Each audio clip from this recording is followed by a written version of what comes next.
Furniture design certificate info session. Um, my name is Annie Meyer. I'm the director of the certificate program and faculty in this program. We have a number of people with us tonight from the program. We have Jackie Knight, who's the director of continuing ed. Hi, Jackie. Jackie's waving. We have Brenna Kennedy, who's sort of running the behind the scenes show here, does marketing and such for PCE, and helped organize this event. And we have faculty member Mitch Ryerson. We have Joe Sheehan, who is alumni and also works in the program. We have recent graduates, Stephen and Richard, and we have current student Dee. So the way we're going to run things tonight is I can give a brief overview of the program, but really we're trying to give you the flavor of it by hearing from a number of people's experience in the program, both as faculty, student, and alum. So I'll start by sharing my screen, and we can talk a little bit about the program. We'll have a bunch of time for Q&A at the end. So anyway, a lot of this text here is stuff you can find on the website, and I won't waste too much time talking about the program because I want you to be able to hear from students and alum. But anyway, the Furniture Certificate program, 2.5-year program built for busy lives. We do most of our classes evenings and weekends. A lot of students have full-time jobs while they're in this program. It's pretty flexible. We have really wonderful wood shop where the core of the program happens. It's honestly one of the best wood shops, educational wood shops I've seen in the country. And we have this beautiful machine room that's really well maintained, tons of hand tools, a lot of space. You can work big. We also have a lot of wonderful studios here at MassArt that we have access to, and some furniture students don't focus as much in wood or have the opportunity to not focus as much in wood. You can use the metal shop, ceramic studio, fiber studio. Here's also an image of our print shop, just to name a few of the other studios that you'd have access to in your elective time. And so you begin your first semester learning fundamentals of woodworking. And actually, we recently revamped the curriculum based on feedback from students and alum. So this program, the current outline is a little different than what a lot of the students here and alum here went through, but similar enough and based on their feedback. So these fundamentals classes, you learn sharpening, you learn wood tech, all the basics stuff to really get you going, learn about joinery. You're also taking an elective in your first semester in a medium of your choosing. And then in the spring semester, you move on to Furniture 1. So our first semester students are in that class now, so none of them could join us. They're in class right now, building little cabinets and cases and stands and starting to move on to next steps in furniture making. They're also in this fall semester or spring semester, it's the spring, in a design class where they're learning about drawing and model making and developing their aesthetic voice as a maker. And then the classes build in complexity from there. We start sort of slowly, methodically, and then build up. In the fall, there'll be an applied techniques class, which is one of my favorite courses. It's changed in its form over the years. And the way it is now, we have 5 faculty that teach modules, and they're faculty that really specialize in super specific advanced skills like turning or marquetry. The course is a little different every time we run it. Bent lamination, steam bending, things like that. And so you sort of get a survey of all these different techniques with a number of different faculty. And then you move on to project development and really working towards your capstone piece, your final body of work. There's still room for another elective to sort of branch out in any direction that you want. And then in your final semester, you're really just working on your final project. And in the end, there's a culminating show. This is an image of the Duran Gallery, one of a big show that Mitch and I curated a few years back when some students were graduating. And we actually have another show in the works right now. I'm in the Duran Gallery right now, gearing up for our next big show. They're always a hit, as you can see from this image. Brenna's going to share the information with you. We open next week. We have a big reception next Thursday. So those of you who are interested in the program, I really hope you'll come to the reception of this show, introduce yourselves, have a snack, listen to some music, and check out some furniture. Anyway, that's enough from me. I'm going to switch over to a presentation by Mitch, which should be on your screens now. I'll advance the slides, but I'm gonna let Mitch take the wheel with talking. Okay, thank you, Annie, and thank you for doing the tech report here. My name's Mitch Ryerson. I have been a furniture maker for almost 40 years. I have a studio in Alston. I've been teaching at Mass College of Art for about 14 or 15 years. And in the undergrad and grad program, and doing the final certificate classes. MassArt, like Annie said, is an incredible resource. It's underknown. It's not well known enough around town. I think that it's as good or better than most any other programs are in the state, certainly. And it's a real exciting community to be part of, different artists, a lot of different things going on. Some of you may already know all that, but the certificate program is very interesting in that it spans a lot of skill sets and experience of students. I'm going to start off, just quickly go through some of my teaching stuff that I've done. Some of it isn't really related, and some of it is.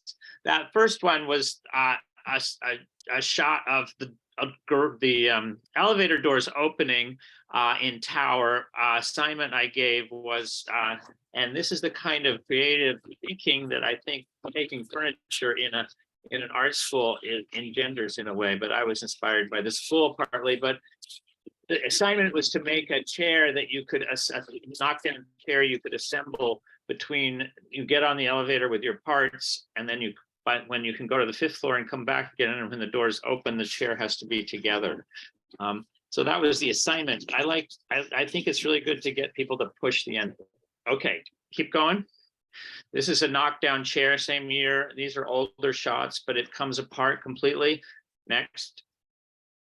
A little lamp by a student doing bent lamination stuff. Next.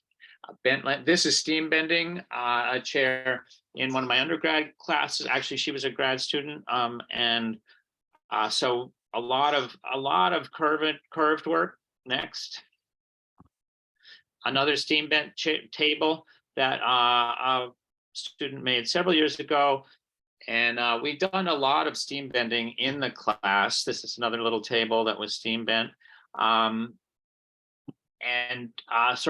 This is a good friend of Heather's. Heather is a good friend of Annie's and mine, who made this toboggan in the steam bent class. Next. So there are different, this is stacked lamination, another kind of technique. So there's a lot of sculptural influence, incorporating metal. Keep going. This is found objects and natural objects. So it's a really open design. Keep going. environment to work in and get influences. This is just focusing really on different kinds of wood, and grad student from architecture, keep going. Another grad from architecture doing a lamp. It doesn't really get finished in this, but it's showing the graphic, the lead up is sort of showing, demonstrating the thinking that goes into a piece and how we emphasize a lot of different approaches. Keep next. Another student sort of on their storyboard, trying to record and present. So it's a lot. It's not just about the piece, it's about communicating your ideas. Next. Next. This is one of our shows, furniture shows. Next. Another show showing how a lot of different influences, incorporating natural materials. Next. And here's stack lamination, different, a little stool. Next, another show. This was a group project we did. I've done a sustainable furniture class, which had a lot of certificates, had some certificate students in it as well. And we built a table for a conservation organization out of sustainably harvested wood. That was a big, that whole approach is a big part of the shop atmosphere. Next. Another sustainable furniture piece. Next. This was built, this one we built in our class with, I think there was a certificate student in this class as well, and some grads, and it went to the gallery for MassArt down in SOA. Next. And this is the one we just did this fall, a big table, another group project, which isn't really what happens so much in the ID worked on some of these also, but it doesn't happen completely in the certificate program. People have focused more on their own designs, but the sort of the collective approach is a really good experience. Next. Next. Okay, I think that's it. That's all, yeah. So that's just to give you a little breadth, an idea of the breadth of some of the teaching that goes on. So thank you. Awesome. Thanks, Mitch.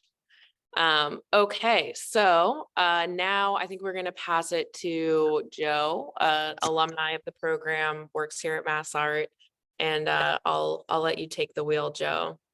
Yeah, I'm just gonna shut my video off because I have really bad Wi-Fi up here, so you won't get to see me, but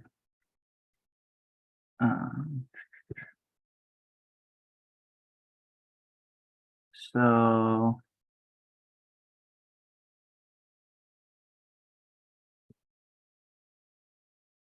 my name is Joe Sheehan. I graduated in 2017 from the Furniture Design Certificate Program. And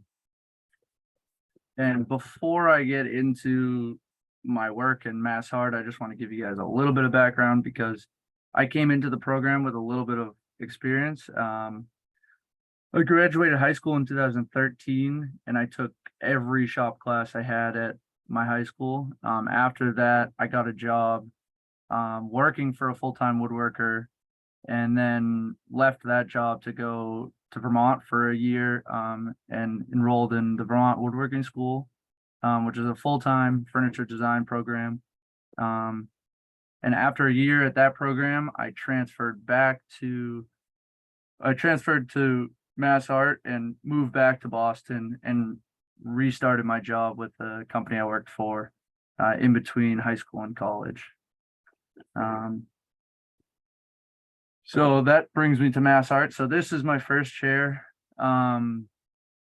This chair is a European beach chair made with two of the arcs are just regular cut beech, and then the third arc that forms the seat is a taper bent lamination, which as you see the rest of my work, you'll realize that this is something I spent a lot of time at MassArt with, which is kind of, I think, one of the big advantages of the MassArt program is that you can focus as much or as little as you want on stuff. So I really focused on curves and bending wood in a number of different ways. This is my second piece. It's a chaise lounge.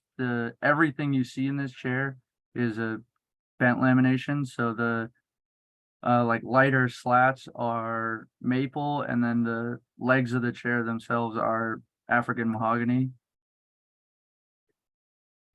This is my desk. I started this desk as my capstone, but after the first semester of my capstone classes, I abandoned this for a later project. But this desk is oak laminated legs, and then a mitered Ubinga box that actually has a small drawer on the inside. This rocking chair is what would I skipped the desk for. This is two continuous laminations of ash that make up the legs and arms and back of this chair, and then the seat is a coopered stave construction. And that was pretty much it. So after I got out of MassArt, I did a couple of things kind of simultaneously. The first of which was I started taking commissions on my own business. And so I'll just take you guys through a couple of those. This is a kind of a kinetic sculpture I did for a couple. It's made out of mahogany and an ironwood ball. This was a set of oak stairs and a coffee table I did for someone down the Cape. This is a beach kitchen that I did for my parents. So basically I did this whole kitchen. And this is a 13-foot Whitehall that I just made on spec. The second thing that I did basically throughout the program at MassArt, but also after I continued working here, is a Boss Woodworking. So this is a full-time millwork furniture custom cabinet shop that I've worked for over a decade now. So these are some of the pieces of furniture. The left side is 4 like nightstands with gilded bases and painted tops, and the one on the right is a large like kind of armoire, mirror doors. These are both for a designer in Boston called Gary McBurney. These are 2 doors that we did. The left is in Lynn, and the one on the right is in South Boston. Doors are like a mainstay of our work. So we do, I would say, like probably 60% doors, and then the rest is like furniture and cabinet work. But this is mostly what we do. And this is an example of some of the cabinet work. This entire built-in we put in. The only thing that was there was the granite fireplace. Everything else was done by us. And the third thing I did was I started working at MassArt. So I think I might have still been in classes when I started TAing for Mitch. And I TA'd for Mitch. I've also TA'd for Peter. I've TA'd a couple of other classes. These are photos that you guys just saw from Mitch's group classes. I've also worked in the regular individual classes that Mitch has. And then I've also done a bunch of different projects with the architecture department at MassArt. Most of those are like big community build projects. So this project was a public garden in Cambridge. The students designed and built this big kind of open pergola gathering area. And then another one I did was over the past summer, we did another kind of large open pergola in Cabot Park in Newton.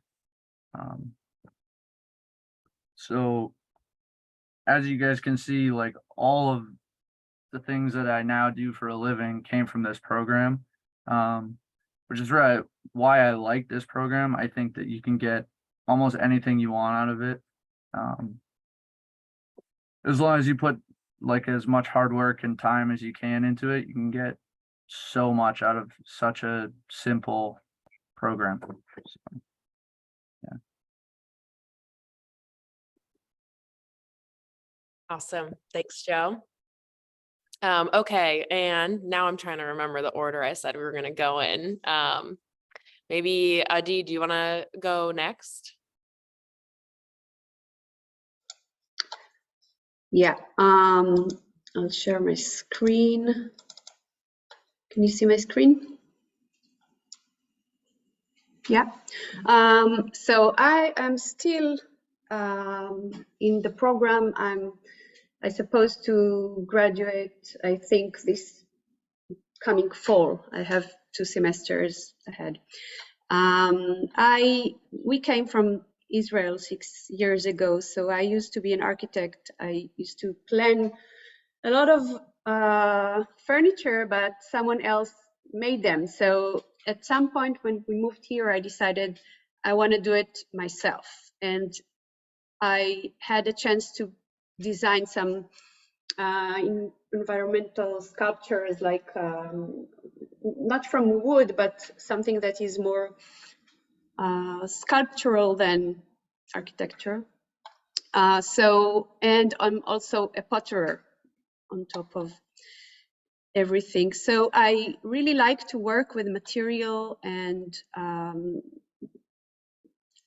feel the connection with the material. And this is some kind of a project I did before I started MassArt. I just played with wood and put some shelves together to create something on the wall to present my pottery. And I think when we started, we were talking about the inspiration bank. We tried to figure out what are the forms that we are drawn to and we want to create from. And I was drawn to calligraphy and all kind of like flowing shapes. And I tried to create all those models from all kind of materials that can evolve from those calligraphy letters to a set of furniture. And and also I took a lamp design class, and I could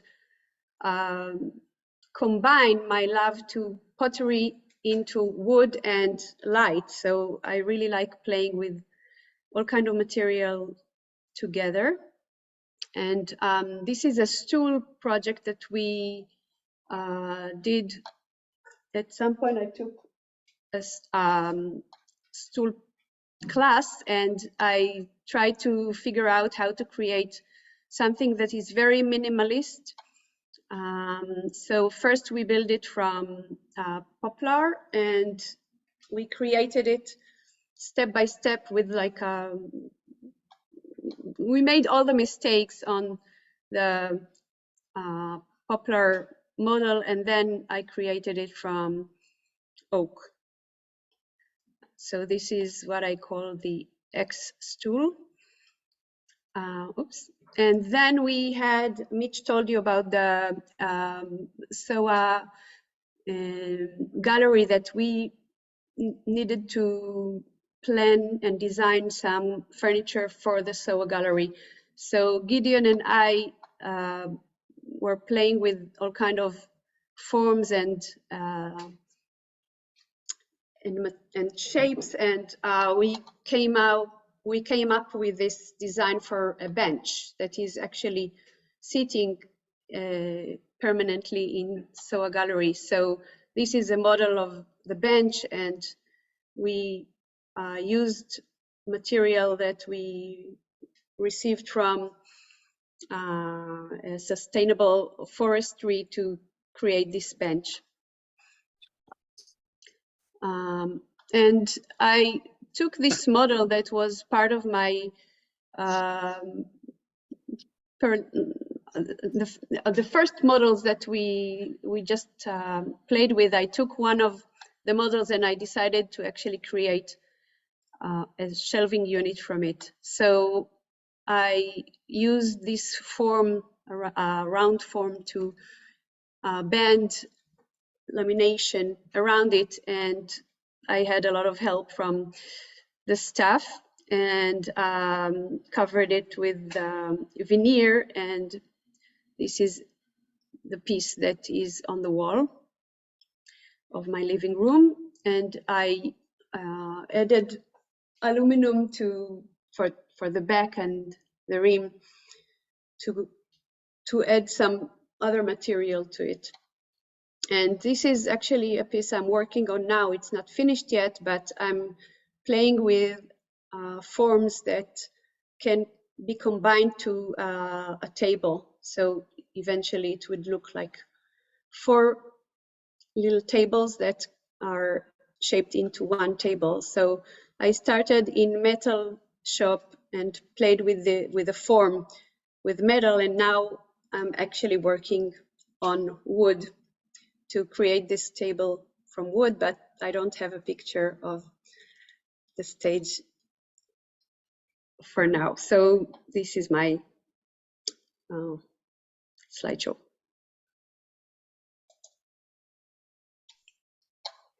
Thanks, Adi. Okay, and Richard, I think we said we'd have you go next. Hi, good evening. So I'm Richard Burns, and I graduated recently from the Furniture Design Certificate program. And I really enjoyed the program. What drew me to it was the schedule, and then also the design aspect in addition to some of the furniture making aspects of it as well. So what I have is some slides that just kind of show some of the pieces that I made during the program and just some of the things I picked up for each of the different pieces.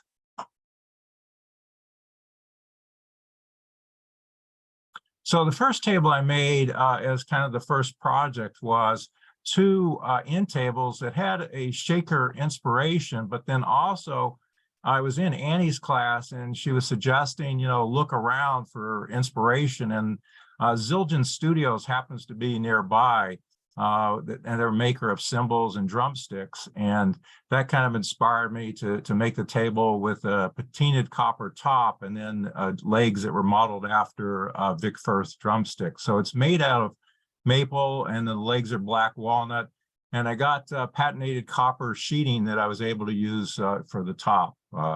So here's some of the process that went into it, and then one of the things that I learned was a technique to actually turn the legs on a turning lathe, but to get them uniform, set up a jig using a router. So there's a lot of input that you'll get during the classes about how to approach different projects and some different types of techniques that you can use. The other thing that is common, and you've kind of seen it already in some of the slides, is the design aspect, the modeling, the drawings and everything before you even build. So certainly that was kind of a steps that I went through for this and several of the other projects. The next, and I kind of titled the piece Curves Ahead, because up until this point when I did my second project, all the work I did was more squarish, rectilinear. So this is a time that was really kind of inspired after seeing Joseph's rocker, that I said, okay, I'm going to try to do something that has a little bit more curve to it. And so this is a vanity stool that I made. It's bent laminated, so that's the first time that I ever did any bent lamination. It's made out of cherry veneer, and it has a black and white ebony banding. So I also started to apply inlay to some of the pieces that I had. And so in actually making it, I had to make quite a few jigs. So I had to make jigs to shape the wood, but then also to make some of the cuts to fit the pieces together. And one of the things that's featured there is the bandsaw. And Annie kind of talked about some of the equipment that's available, at the school. But to make some of the pieces that I had, I actually was only able to do so because of the capacity of the equipment. So the planers, the size of the planers, the size of some of the band saws enables you to make, as Annie said earlier, bigger pieces that you wouldn't be able to do otherwise.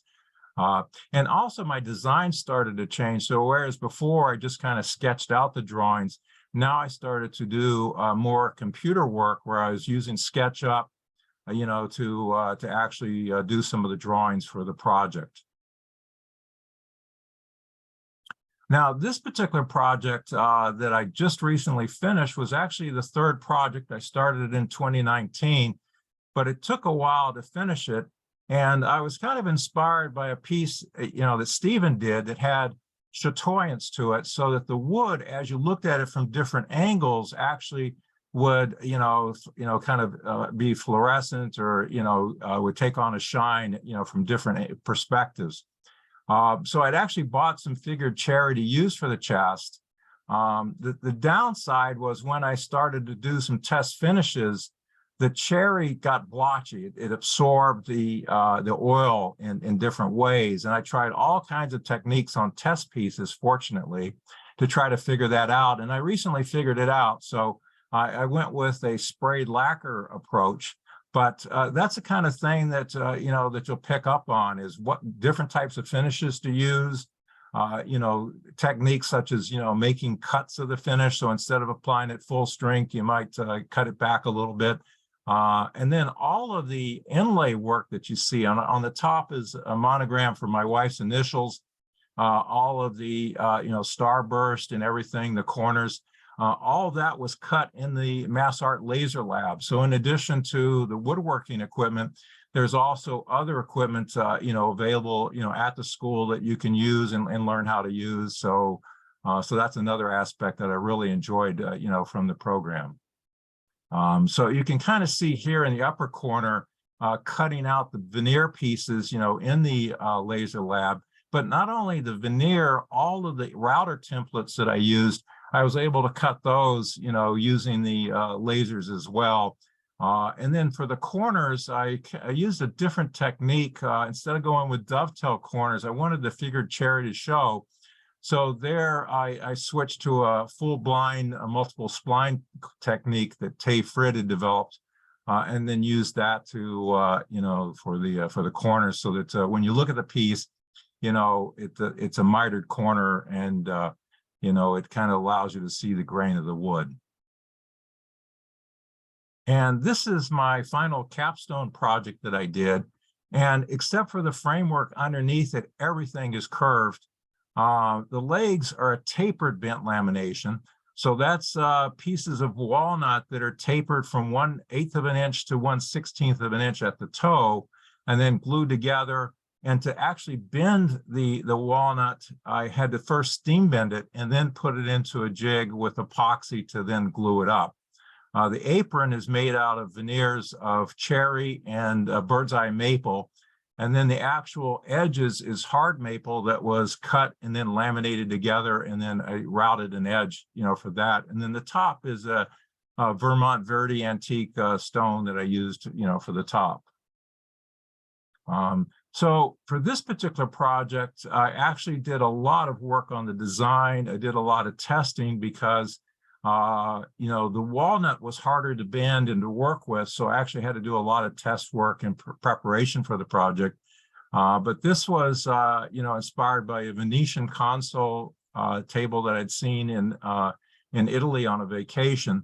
And then also Jerry Osgood, who is a woodworker out of New Hampshire, had some techniques that he had published way back in fine woodworking on tapered bent lamination that I used, for the project. And the design, I switched from SketchUp to a 3D program. It's Rhino 3D. And with that, I was able to do laser cut models. I also did a 3D printed model that I used for the project. And in the lower corner is actually a rendering that I did in Rhino that really looks very much like the finished piece. So it was really, very beneficial to be able to take a class, at MassArt on how to use, a 3D program such as Rhino for the project. So, so all the jigs and everything were actually designed and then, in the Rhino program. And this is just a little bit more about the, some of the techniques and everything that I used. The templates that I used for the jigs is I had to make a template and then stack it up and then use a pattern, cutting bit to then cut multiple layers to build up the jigs. But all the templates that I used were cut using a Shaper Origin CNC router that the school has. Since I did this project, the school has actually acquired a larger flatbed CNC router that's, now available. But for my project, I had the framework, cut using a commercial, company. And then you see one of the planers at the school that had a tapered jig that I used to taper, the walnut that was used for the leg.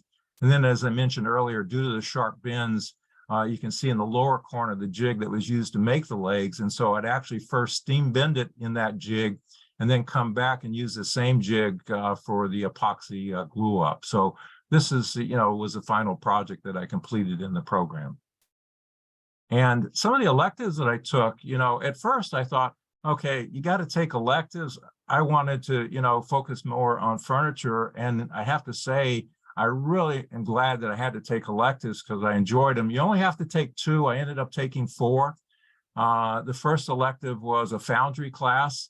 And you think of foundry and sculpture that, you're going to have to work with maybe clay or wax and make the design like Michelangelo. And one of the things I was actually able to do was a burnout where you just take an object, and I took a pine cone, put the put the casting around it, and then burned it out, in the kiln, and then was able to do the casting. So so you don't have to necessarily be a sculptor to actually make things in the foundry process. The next class I did was a metal shop class, and then that covered welding, use of the forge, some of the sheet metal, cutting and manipulating tools. I did a glass blowing class, and then also the 3D CAD classes where I learned how to use Rhino. So not only did I enjoy working in the wood shop, but also, being able to have access to some of the other programs that are offered throughout MassArt. So I've greatly enjoyed the program, and, really appreciate everybody that works, to help me complete some of the projects. So Annie, that's it. Awesome. Thank you so much, Richard. Okay, and then we have one more. Steven's going to share a bit about his work and experience, and then we'll have a little bit of time for Q&A after. All right. Like a lot of other people said, I signed on to the MassArt program because it was really flexible and it worked well with my work schedule, and I found it to be really good. There are good foundation elements. At the time, we were taking the prereqs at the North Bennett continuing ed. So I took some classes with Bob Miller and Ellen Casper, and Ellen's also teaching at MassArt now. I guess she's teaching right now.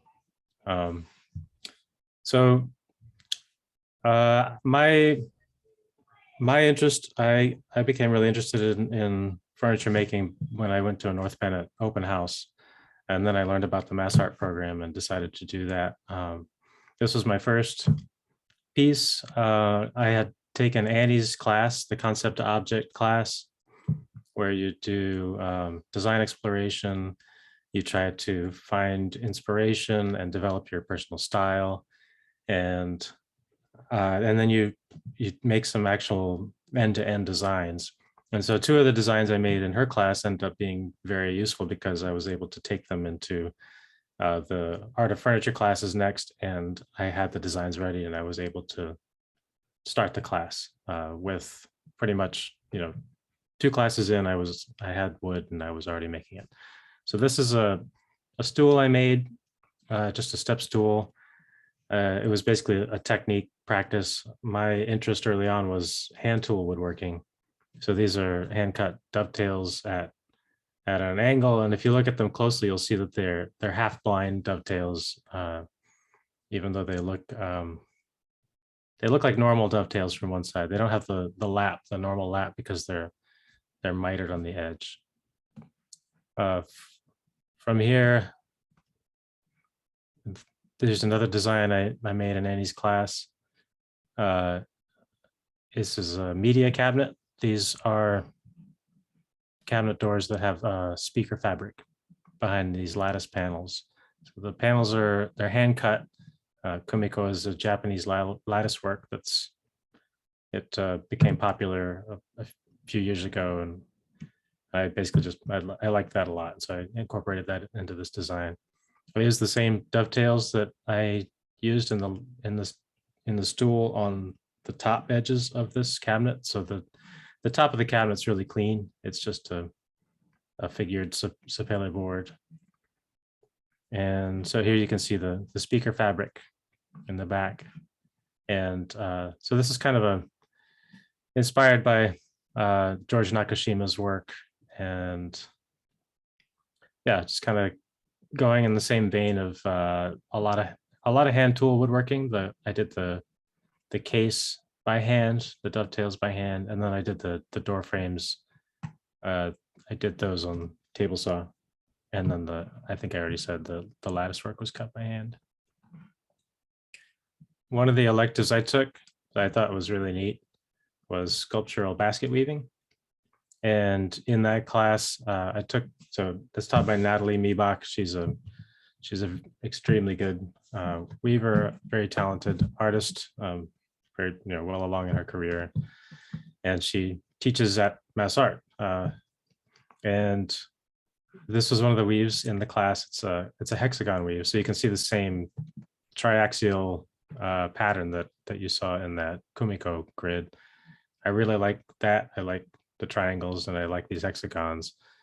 And one thing you can do with this weave is you can sculpt with it. And so I made these in paper, and we'll come back to that in a second. At about that same time, I became interested in CNC. So I had taken a class elsewhere. It was just like a 2-week workshop on how to use Fusion 360 for doing CNC tool path planning. And I thought, it's great that we have these CNCs. There seems to be like this list of things that are commonly done with CNCs, and I wanted to push that a little bit.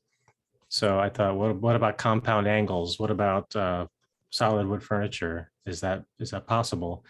And if it's possible, is that something that will help out in the future in terms of you have a design, you can make that design very complex, and then you can realize the design in the future if somebody wants, if somebody say places an order for something, it doesn't have to have a very huge lead time if it's simply a matter of cutting and then following a procedure that has a lot of complexity baked into it, but a lot of that complexity is handled by the machine and encoding your craft memory into this digital workflow. So I made the frame of the chair is all made on the CNC rotary axis, and these 6 panels were made on the table saw, and the panels are kind of keystone shaped to get the 2 trestles of the frame to align with all the angles that I wanted in that design. So here's a few more pictures. It was fun to figure out how to cut all this joinery on the CNC. And I'm thankful to Mitch for letting me go off and do this. I spent a lot of time on the computer and then kind of showed up in the last couple of weeks with the chair. There's a mortise and tenon in the back joint to make it strong. The front joint is a T bridle joint. Here, there's a mortise and tenon for the stretcher.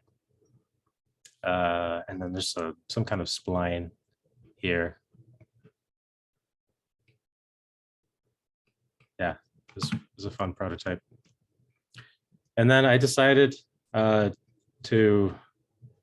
my capstone, see if I could take that weave that I had learned and turn it into a wooden table. And so what I was doing was I did a lot of programming. So it's not really, so like other people said, you can do whatever you want in this program as long as it's it's it fits with the ethos. It's challenging you in furniture, and you're taking it in some direction that's your own. And so I think I don't know if I tested Mitch's patience on this one as well, but I sat at my computer a lot designing this, and I didn't actually finish it until after the final class was over. But I had to develop a couple of new CNC techniques in order to cut this. The goal was kind of, in part, it was, can I do this basket weave? And in part, it was, can I do arbitrary 3D forms using a CNC machine that is not, a CNC machine that's within the reach of a typical shop owner. So, there's different levels of these machines. If you buy one that costs $500,000, then you can do a lot with it. It's really capable, and you can cut these with no problem.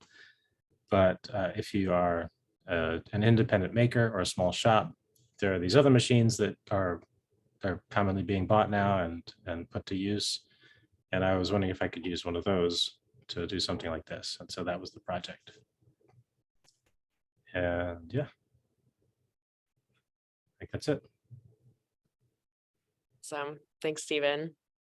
All right, so we have about 15 minutes left.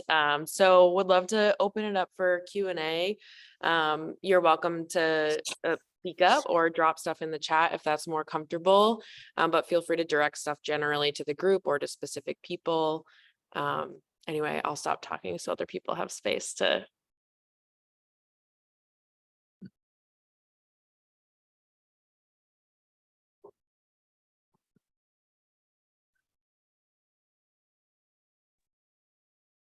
Hi, everybody.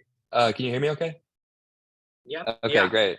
Thank you for the presentation. That was really awesome. I'd love to hear about all the different facilities and that you guys are able to do all these different things like pottery and fabrication, bronze casting. All that stuff is really good stuff. I was wondering about that and if your program was doing all that too. So that's super cool. I'm currently a student at Bunker Hill, and I'm thinking about this as a continuing education thing. And my trajectory is hopefully to go towards architecture, but specifically with this program, I'm just wondering, what jobs and companies have you seen other students get after completing this program?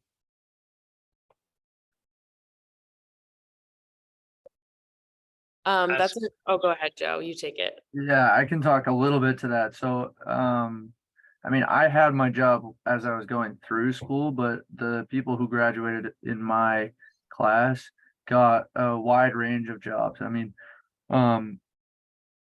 a few of them went on to use the stuff they learned in like architecture, or even one of them is like a construction manager at a big construction firm.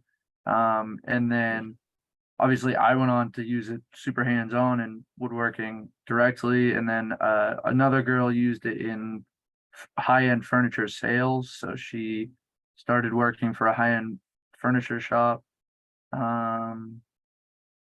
Another guy went on to open, I think he's opening his own shop or like starting to. So, I mean, I think you can do a lot with it. Especially depending on like what classes you take. Like if you take electives, that you could take some like architecture classes as electives as well to like see if you really liked it, get, kind of start over there. And then if you wanted to take more, you could take more. If you didn't, you can go in a different direction. Okay. Yeah. I was also wondering how things, if the architecture field in this program kind of overlap in any way. I mean, in what I do, I think they do a lot. I mean, so I do a lot of architectural millwork, so which is like doors and windows, like entryways of lobbies of hotels. And so I'm often working like pretty closely with architects. I don't know. I mean, I think it depends on the architecture that you're interested in. If you're interested in designing like huge buildings, it's, I mean, I'm sure that there are some things that would transfer, but I think if you are interested in like smaller scale architecture, I think it would definitely be like there's a good amount of overlap, especially like I say, if you like lean into that and try and find those things, like you definitely will. The Okay. undergrad program and the grad program are closely connected with the architecture department at school. I'm actually come into the shop through the architecture department. And so there's a lot of architecture students in the school itself, and and there is a fair amount of back and forth between the undergrad and grad program and the certificate program. Certificate students have in the past often been in those classes as well, doing their own work, but at the school during that. So if you're interested in architecture, I think it's a really good opportunity to get more exposure to that, talk to those students. You could even take classes with architecture, some of the architecture classes while you're a student there. So I think it's a really good environment for sort of touching both of those topics. Okay, thank you.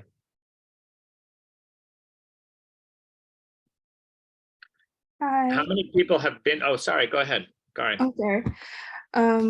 My name's Jessie. My question was, I kind of have a little bit experience in woodworking and things like that, but what kind of level would you normally see in these classes? Like, is it very like a lot of beginners, or do you tend to see a lot of more people with some experience in these courses?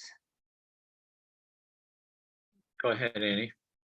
Yeah, that's a great question. Because of a bunch of the people that presented tonight, showed that a lot of people came with some woodworking experience, but of the new cohort, not everyone has that. A lot of people have some other art path that maybe led them here. But it is not a requirement to come with woodworking experience. There was also a question in here is if there's still prerequisites from North Bennett, which there used to be a prerequisite to take these two fundamentals of fine woodworking and machine woodworking at North Bennett before you could even apply. Which doesn't exist anymore. That now all happens in your first semester. So the first semester is like very thorough from the top. And it's like the first semester class is built to train people who are brand new, but also bring people who have skills to like the next level of like tool care and other things that sometimes can even get skipped when you're learning woodworking. So really it's set up to be able to be beneficial for people entering at all levels. Okay, thank you. I think one of the interesting things about the program is that people come from very different backgrounds and places, and often because a lot of the students are older students, they have life experience that they bring to the class and particular interests. And so like Adi's ceramics and architecture is and it's just Stephen's computer work that are just some examples. So I think people come from very different places and have something to offer and start at whatever level they are comfortable with. And I also see a question about like maybe credits transferring in. Someone asked about classes from North Bennett transferring in. And okay, thank you, Jackie. I was going to actually ask you, you can transfer 6 credits into the program. So specifically, if you have been studying at North Bennett, the fundamentals first semester class may be redundant. And because we know and trust and collaborate with North Bennett, we know you're getting what you need there. So you could probably jump in at a different point, but it's something we could also talk about more as to what might be possible to transfer in. Yeah, we can chat separately sometime.